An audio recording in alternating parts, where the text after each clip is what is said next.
Okay, we're reading about Roscuro the Rat in The Tale of Despereaux, Chapter 19, Light, Light Everywhere. Imagine, if you will, having spent the whole of your life in a dungeon.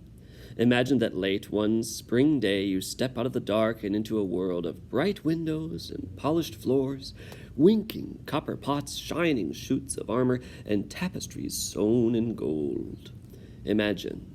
And while you're imagining things, imagine this too. Imagine that at the same time the rat steps from the dungeon and into the castle, a mouse is being born upstairs. A mouse reader who is destined to meet the light-bedazzled rat.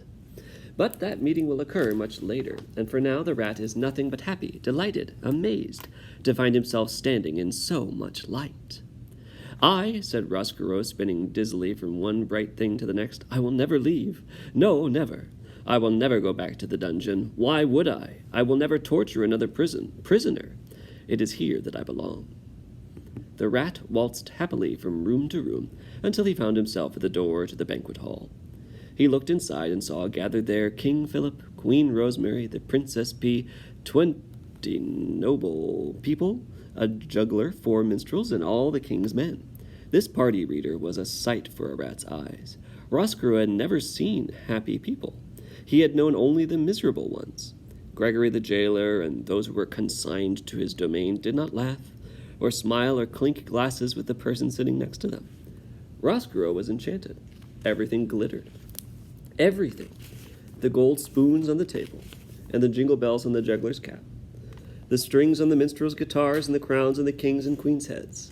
And the little princess, how lovely she was, how much like light itself.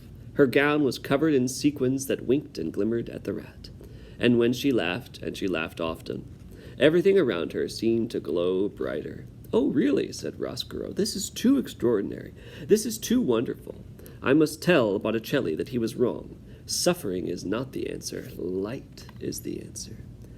And he made his way into the banquet hall. He lifted his tail off the ground and held it at an angle and marched in time to the music the minstrels were playing on their guitars.